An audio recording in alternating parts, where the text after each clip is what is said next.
علیکم ورحمۃ اللہ وبرکاتہ۔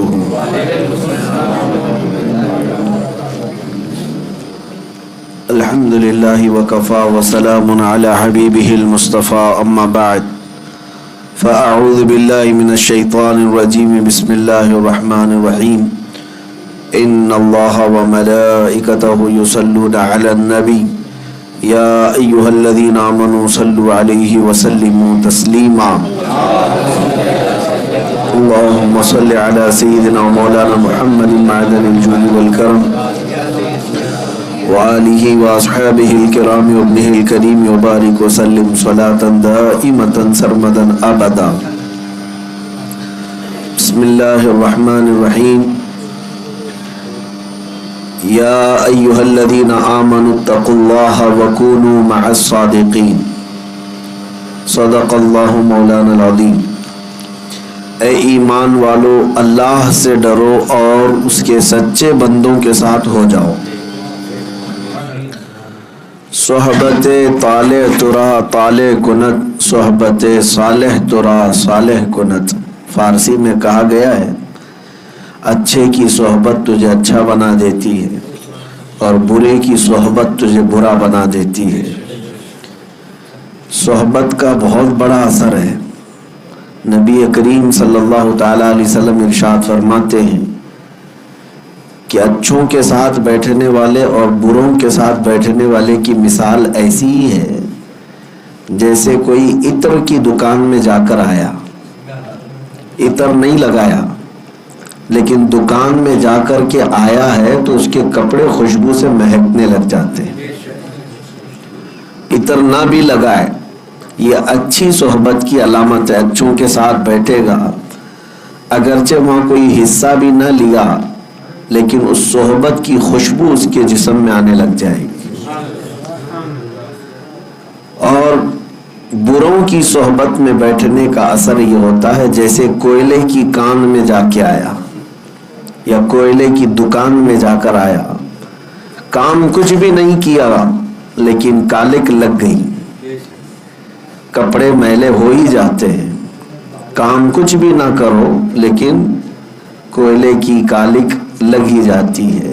اسی طرح کچھ لوگ برے لوگوں کی سنگت میں بیٹھتے ہیں اور کہتے ہیں میں تو نہیں کرتا، میں تو صرف ان کے ساتھ ایسے ہی بیٹھتا ہوں، بات چیت کرتا ہوں۔ نشہ تو وہ لوگ کرتے ہیں، نشہ وہ لوگ کرتے ہیں، چغلی وہ لوگ کرتے ہیں اور بے حیائی کی باتیں وہ لوگ کرتے ہیں، میں تو ایسے ہی ٹائم پاس کرتا ہوں۔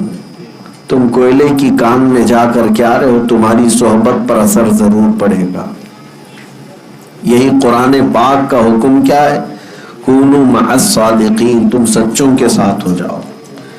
قیامت کے دن اللہ کریم فرماتا ہے کچھ لوگ ایسے ہوں گے صرف دوستی کی وجہ سے دوزخ میں جا رہے ہوں گے۔ 19ویں پارے کی شروع کی آیتیں ہیں۔ اللہ تعالیٰ فرماتا ہے کچھ لوگ پکار کر کہیں گے یا ویلتا لیتنی لم اتخذ فلانا خلیلا، اے کاش اگر میں فلاں کو دوست نہ بنایا ہوتا تو کتنا اچھا ہوتا۔ افسوس کر رہا ہوگا وہاں پر۔ لقد اضلنی عن الذکر، اس دوست نے ہی مجھے اللہ کے ذکر سے غافل کر دیا، گمراہ کر دیا۔ صحبت کا بہت بڑا اثر ہے، بہت بڑا اثر ہے۔ اسی لیے کہتے ہیں نا جیسی چھاؤں ویسا ہی وہ اس کی پرورش ہوتی ہے، اس کی نشو و نما ہوتی ہے۔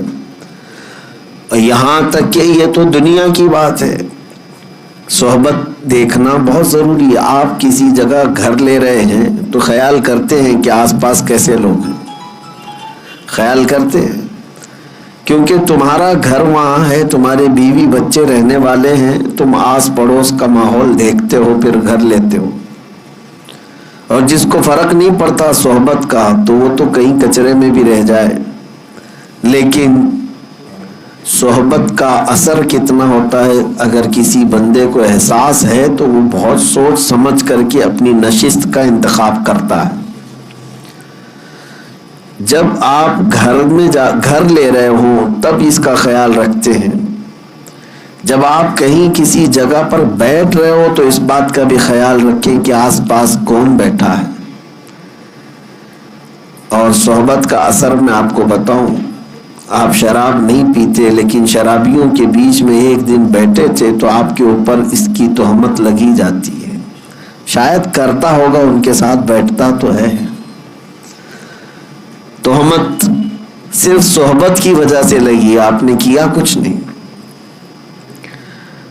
نشے کے اڈے پر بیٹھے ہوئے تھے، نشہ کیا نہیں لیکن تہمت لگ گئی کہ اس کو بھی شاید اس کی لت لگی ہوگی، کیونکہ اس کا اٹھنا بیٹھنا تو انہی لوگوں کے ساتھ ہے.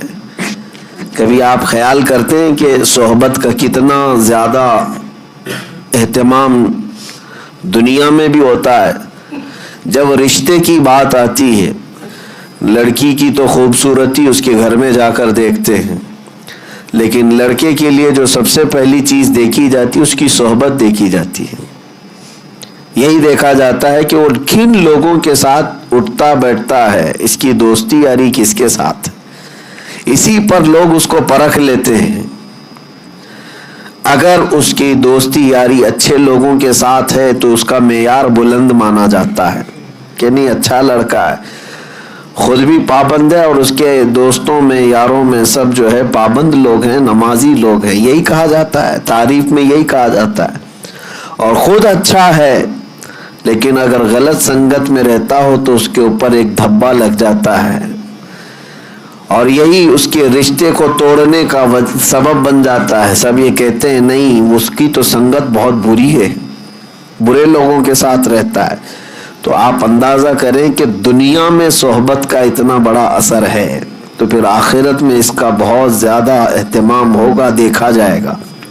حتیٰ کہ مرنے کے بعد نبی پاک صلی اللہ تعالی علیہ وسلم نے یہ بھی ارشاد فرمایا، اپنی میتوں کو جب قبرستان میں دفن کرو تو اچھوں کے بغل میں دفن کرو.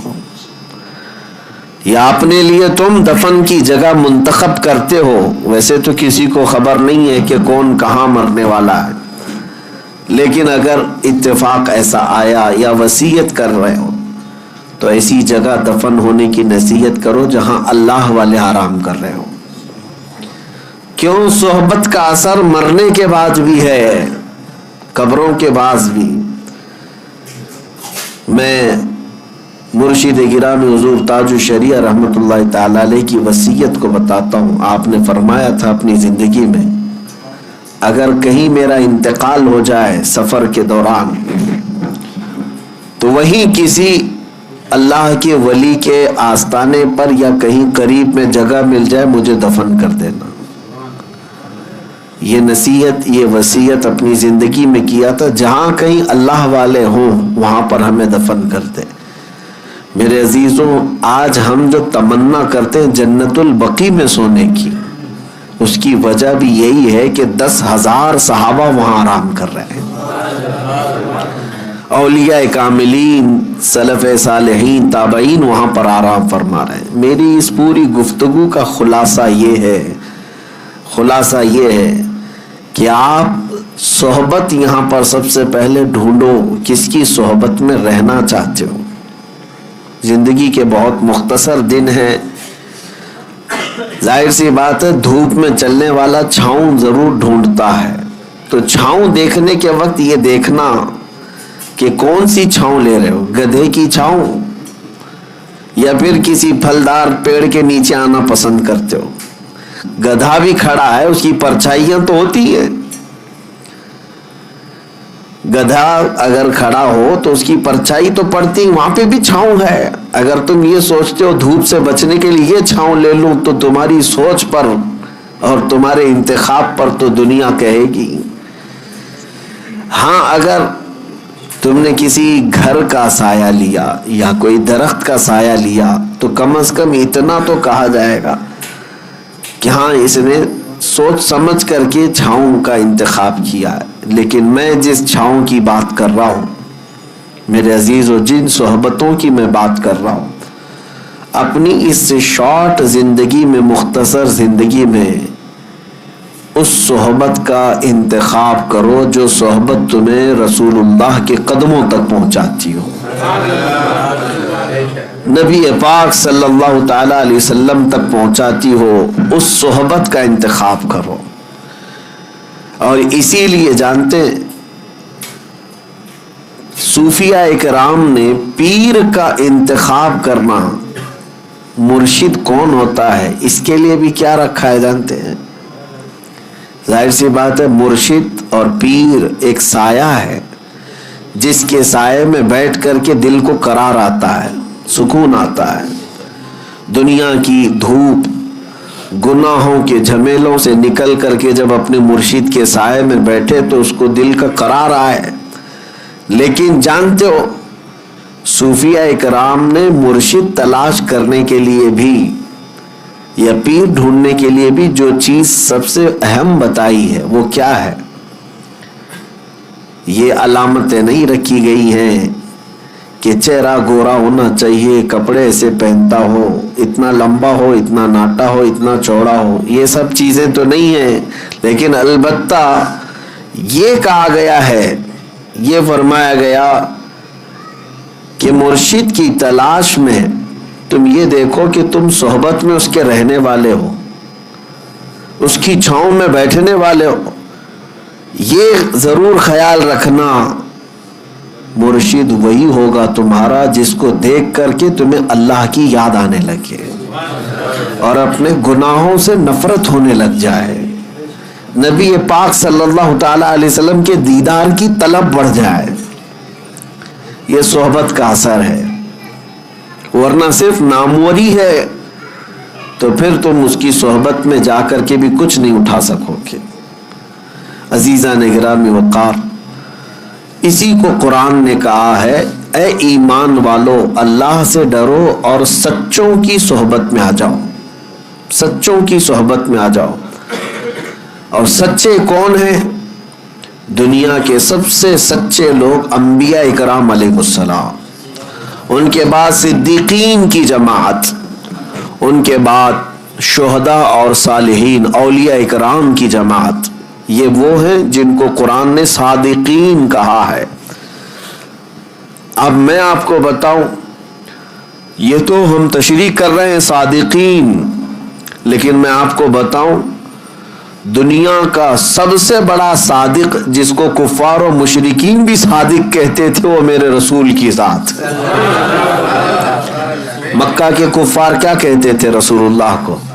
امین اور صادق ہی کہتے تھے۔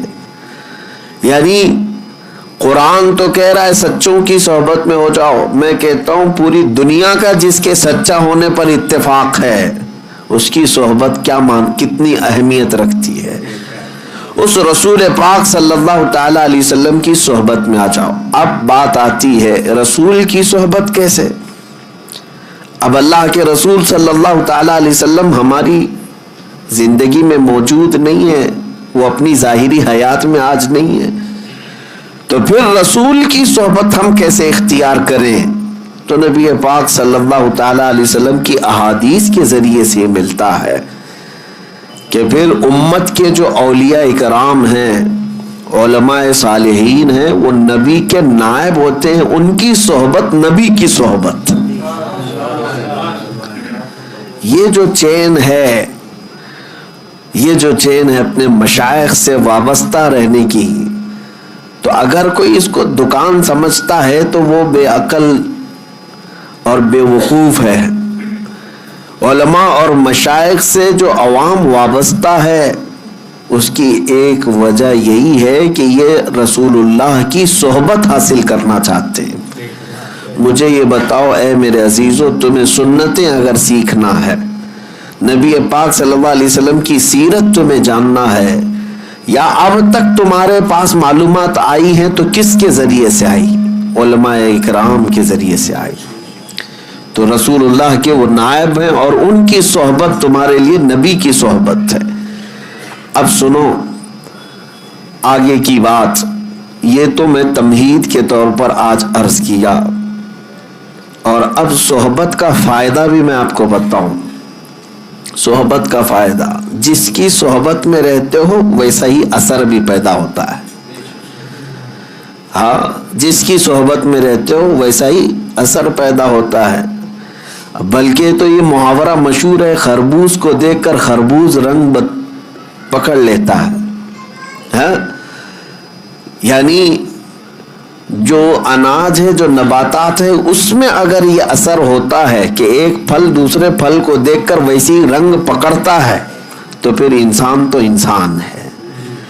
انسان فلیکسیبل ہے، یہ بہت جلدی اڈاپٹ کرتا ہے دوسری چیزیں. اسی لیے ہم نے دیکھا ہے شہروں کے بچے کیسے ہوتے ہیں، گاؤں کے بچے کیسے ہوتے ہیں، بہت فرق ہے. عرب کے بچے کیسے، امریکہ کے بچے کیسے. کیوں؟ بچے کیا ماں کے پیٹ سے سب سیکھ کر کے آئے؟ نہیں، یہ سارا ان کے اوپر صحبتوں کا اثر ہے. یہ جس سائے میں رہتے ہیں بچے وہی اڈاپٹ کرتے ہیں. اب ان بچوں کی بولی جیسے ہی زبان کھلتی ہے کون سی باتیں کرتے ہیں، کون سی باتیں کرتے ہیں. یہ آسمان سے کوئی زبان لے کر کے آئے؟ نہیں، یہ جس سائے کے اندر رہ رہے ہیں، آپ کو جیسا بولتے ہوئے دیکھا ویسی ہی ان کی بھی زبان کھل گئی. وہی جملے، وہی الفاظ، وہی زبان. جس گھر میں گالی گلوچ ہو رہی تھی تو بچے کوئی اندازہ نہیں گالی گلوچ کیا ہوتی ہے، لیکن اس کو خیریت سمجھ کر کے گالی ہی دیتا ہے. کسی کو وش کرنے کے لیے بھی وہ گالی ہی دیتا ہے، کیونکہ اس نے ماحول ویسا حاصل کیا ہے. اور جن بچوں کے گھر دینی ماحول میں ڈھلے ہوئے ہیں ان بچوں کی زبان پر بھی اثر نظر آتا ہے. یہ تو ظاہری اثر ہوا، باطنی اثر بھی بہت زیادہ ہوا کرتا ہے. جو جس کی صحبت میں رہتا ہے ویسا ہی رنگ پکڑتا ہے، ویسی رنگ پکڑتا ہے. میں آپ کو بتاؤں، سیدی اعلیٰ حضرت امام اہل سنت فاضل بریلوی رضی اللہ تعالیٰ عنہ جب ماررہ مطہرہ تشریف لے گئے تھے، اس وقت وہ جوان تھے، 20-22 سال کی عمر ہوگی، اور ان کے پیر و مرشد کی عمر 80 کے اوپر تھی، غالباً عمر زیادہ ہو چکی تھی. بیعت ہونے کے لیے گئے تھے اعلیٰ حضرت، اور ماررہ کے اس بزرگ کے پاس جن کو خاتم الاکابر سید آل رسول احمدی مارروی رحمۃ اللہ علیہ کہا جاتا ہے. اولیاء اکرام میں ایک سند ہے ان کی، حضرت سید آل رسول مارروی کی. جب ماررہ مطہرہ اعلیٰ حضرت گئے وہاں پر تو حال یہ تھا کہ سید آل رسول مارروی رحمۃ اللہ علیہ مرید تو کرتے تھے، لیکن خلافت کا معاملہ بہت الگ تھا. ہر کسی کو خلافت کا پٹا نہیں ڈال دیا جاتا تھا. کسی کو 10 سال 12 سال مجاہدے کرواتے وہاں خانقاہ میں رکھ کر پھر خلافت دیتے تھے. لیکن اعلیٰ حضرت جب گئے تھے وہ کمرہ آج بھی وہاں ماررہ میں موجود ہے، جس حجرے کے اندر اعلیٰ حضرت اور ان کے پیر و مرشد صرف 2 ہی لوگ بیٹھے تھے. بیعت کیے، مرید تو ہوئے، اور پیر و مرشد نے ساری خلافتیں اسی مجلس میں دی. اب جو بات میں کہنے جا رہا ہوں وہ توجہ. 22 سال کا نوجوان امام اہل سنت احمد رضا خان اور 80 سال سے زیادہ کے بزرگ حضرت سید آل رسول مارروی رحمۃ اللہ علیہ. 20 سال اور 80 سال میں فرق ہے کہ نہیں ہے؟ جوان کیسا دکھتا ہے، بوڑھا کیسا دیکھتا ہے. اعلیٰ حضرت جب وہاں پر بیعت کر کے خلافتیں لے کر کے جب حجرے سے باہر نکلے، دروازہ کھلا تو بہت سے لوگ باہر کھڑے تھے. سیدی آل رسول مارروی رحمۃ اللہ علیہ کے مریدین، وہاں علماء اور صلحاء بہت سارے موجود تھے. دروازہ جیسے کھلا پیر اور مرید دونوں باہر آ رہے تھے. اب سنیے جو بات میں کہہ رہا ہوں، تاریخ میں لکھا گیا ہے کہ سبوں نے کہا کہ دیکھ کر کے یہ اندازہ نہیں ہو رہا تھا، دونوں کی شباہت ایک سی لگ رہی تھی. دونوں کی شباہت ایک جیسی لگ رہی تھی. یہ چند لمحوں کی صحبت مرشد کی، 22 سال کے جوان کو خاتم الاکابر کی شباہت عطا کرتی ہے. یہ باطنی صحبت ہے، یہ باطنی صحبت ہے. اور صحبت کا اثر میں آپ کو بتاؤں، بد ہیں تو کیا ہوا، صحبت اچھوں کی ہو. اسی لیے اعلیٰ حضرت نے کیا کہا ہے، کیسے آقاؤں کا بندہ ہوں رضا، بول بالے میری سرکاروں کے. میرے عزیزوں، سلطان الاولیاء غوث العظم دستگیر رضی اللہ تعالیٰ عنہ کا ماہ مبارکہ چل رہا ہے. 2 باتیں عرض کروں گا. میں آج آپ کے درمیان صرف اور صرف برکت حاصل کرنے کے لیے آیا ہوں. کافی دن ہو گئے تھے. 2 چیزیں مشہور ہیں غوث پاک کی زندگی کے واقعات میں، بہت سارے ہیں، کرامات بہت سارے ہیں، اس میں سے 2 میں آپ کے سامنے رکھتا ہوں. ایک بار اپنی خانقاہ میں سلطان الاولیاء سیدنا عبد القادر جیلانی رضی اللہ تعالیٰ عنہ آرام فرما رہے ہیں اور محو خواب ہیں، اور آپ کو سوتے ہوئے دیکھ کر کے ایک چور اندر داخل ہوا. مشہور ہے، اس چیز کو آپ نے سنا ہے. وہ چور آپ کا جبہ چرانے آیا تھا. سنا ہے کہ غوث پاک کا جبہ بڑا قیمتی ہوتا تھا، ایک بار چوری کر لے تو پھر پوری زندگی اس کی چل پڑے. کافی قیمتی ہوتا تھا. تو چور اندر داخل ہوا، ابھی وہ جبہ ہاتھ میں اٹھایا ہی تھا کہ دروازے پر دستک ہو گئی. تو غوث پاک رضی اللہ تعالیٰ عنہ نے آنکھیں کھولے بغیر کہا آ جائیے اندر. دروازہ کھولا، اندر آئے ایک صاحب. وہ کون تھے؟ حضرت خضر علیہ السلام تھے. حضرت خضر علیہ السلام آئے اور کہا سیدی کس سے؟ حضرت شیخ عبد القادر جیلانی رضی اللہ تعالیٰ عنہ سے. کہا بصرہ کے یا کسی شہر کے قطب کا انتقال ہو گیا، وہاں پر قطب اب کون ہوگا؟ یہ تعینات جو ہوتے ہیں، ہر شہر میں ایک قطب ہوتا ہے اللہ کا، ایک ولی ہوتا ہے. یہ غوث العظم دستگیر رضی اللہ تعالیٰ عنہ کے زمانے میں تصرف اللہ نے ان کو عطا کیا تھا. حضرت خضر علیہ السلام ان سے پوچھتے ہیں کہ اس شہر کا قطب کون ہوگا؟ غوث پاک رحمت اللہ تعالیٰ علیہ آنکھیں کھولے بغیر کہتے ہیں وہ دروازے کے پیچھے کھڑے، انہیں لے جائیے. جو جبہ ہاتھ میں پکڑے ہوئے کھڑا تھا کہ اب پکڑا جاؤں، اب پکڑا جاؤں، اب پکڑا جاؤں گا.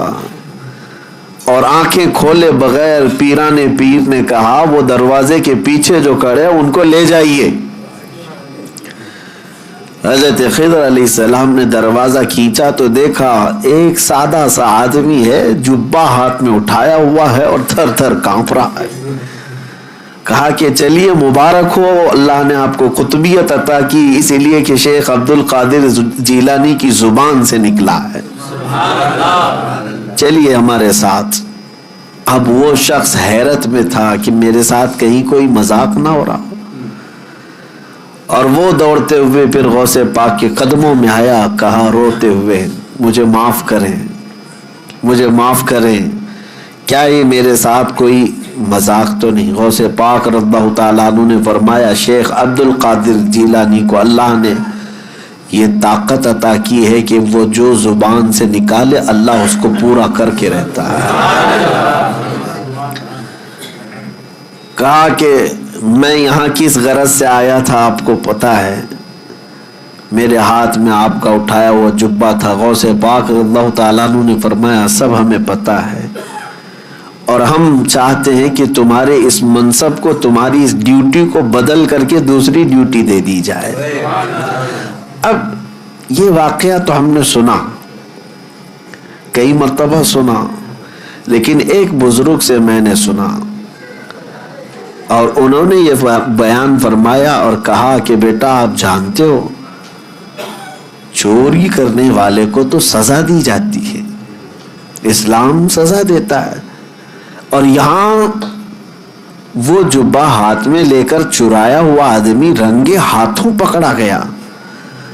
سزا دیتے، ہاتھ کاٹتے، اور اس کو بجائے اس کے کہ صرف معاف کر کے چھوڑتے، پھر قطبیت کا مقام بھی دے دیا۔ یہ سوال جب آتا ہے ذہن میں تو پھر اس بزرگ نے فرمایا کہ بات در حقیقت یہ ہے کہ اللہ کریم بھی نسبتیں دیکھتا ہے۔ وہ چور چوری تو کیا تھا لیکن ہاتھ میں دامن کس کا تھا؟ ہاتھ میں کیا تھا؟ غوث پاک کا جبہ تھا۔ جبہ جو پکڑا تھا، یہ نسبت نے اس کو، اس صحبت نے اس کو مقام قطبیت تک پہنچا دیا۔ اب میں آپ سے کہتا ہوں کہ غوث پاک کا جبہ پکڑے تو قطبیت کے مقام پر پہنچے، اور جو رسول اللہ کے قدموں پر جان دے اسے رب ذوالجلال غوثیت کے مقام پر پہنچاتا ہے۔ ایک بات یاد رکھے، نبی پاک صلی اللہ علیہ وسلم پر جو صحابہ نے اپنی جانیں دی ہیں حضور اکرم صلی اللہ تعالی علیہ وسلم کی محبت میں، غوث، قطب، ابدال، نجبہ، شرفا، کوئی وہاں تک نہیں پہنچ سکتے جہاں رسول اللہ کے صحابہ پہنچے۔ کیوں؟ صحبت کا اثر ہے، صحبت کا اثر ہے۔ اسی لیے صحبت چن کر کے اختیار کرو، کہیں ایسا نہ ہو کہ بعد میں پچھتانا پڑے۔ ہم نے تو پولیس کو بھی دیکھا ہے، خامخواہ کچھ لوگوں کو اٹھاتے ہیں اور لے جاتے ہیں پکڑ کر کے۔ کیا قصور ہے بھائی اس کا؟ کہا فلاں نشیڑی کے ساتھ تو یہ بھی کانٹیکٹ میں تھا۔ کانٹیکٹ میں تو تھا ہی، ہم اس کو تلاشی لیں گے، کہیں اس کا بھی جرم نکل گیا تو وہی سزا اس کی بھی ہوگی۔ ابھی تو شک میں اٹھائے ہیں۔ میرے عزیزو، حال تو اب یہ ہے کہ اگر غلط لوگوں کا فون بھی 2-3 بار ہمارے فون پہ آ گیا تو بھی آپ اندر جا سکتے ہیں۔ یہ صحبت کا اثر آپ دیکھو، دنیا میں جب آپ کو پکڑا سکتا ہے تو پھر آخرت میں کس قدر سخت ہوگا، اندازہ کرو میرے عزیزو۔ اس لیے اپنی صحبت کو پاک رکھو، اپنی صحبت کو پاک رکھو۔ ایسا نہیں ہے، بعض لوگ یہ کہتے ہیں کہ ہم تو اس میں کچھ حصہ نہیں لیتے۔ میں سب کی بات نہیں کر رہا، اب صحبت کے لیے بعض تفریق بھی میں آپ کو بتا دوں۔ عوام الناس، آپ لوگوں کے لیے یہ ضروری ہے کہ اپنی صحبت کا انتخاب خوب اچھا رکھو، اپنی اولاد کے لیے بھی۔ اب رہی بات علماء صالحین، علماء ہیں، مبلغین ہیں، دعات ہیں، ان کا کام کیا ہے؟ لوگوں کی اصلاح کرنا۔ مثال کے طور پر اگر ہم چند نشہ خور لوگوں کے درمیان اگر بیٹھے ہیں تو اس کا مطلب یہ نہیں کہ ہم ان کی صحبت حاصل کر رہے ہیں، ہم یہ چاہتے ہیں کہ ہماری چھاپ ان کے دل پر ڈالی جائے۔ تو یہ صرف علماء، دعات، مبلغین کا کام ہے۔ جیسے ڈاکٹر مریضوں کے بیچ میں رہتا ہے تو بیماری نہیں لیتا بلکہ ان کی بیماری کو دور کرتا ہے۔ لیکن عوام الناس، عام لوگ اگر بیماروں کے ساتھ رہنے لگے تو پھر یہ کہا جائے گا کہ یہ بیماری یہ بھی لے لے گا، یہ کہا جاتا ہے۔ لہٰذا ایک واقعہ تو غوث پاک کا میں نے بتایا کہ چور بھی مقام قطبیت پر پہنچ گیا۔ وجہ کیا تھی؟ دامن ہاتھ میں کس کا تھا؟ غوث اعظم کا تھا۔ اسی لیے جمیل قادری رحمت اللہ تعالی علیہ یوں فرماتے ہیں، عزیزو کر چکو تیار جب میرے جنازے کو، تو لکھ دینا کفن پر نام والا غوث اعظم کا۔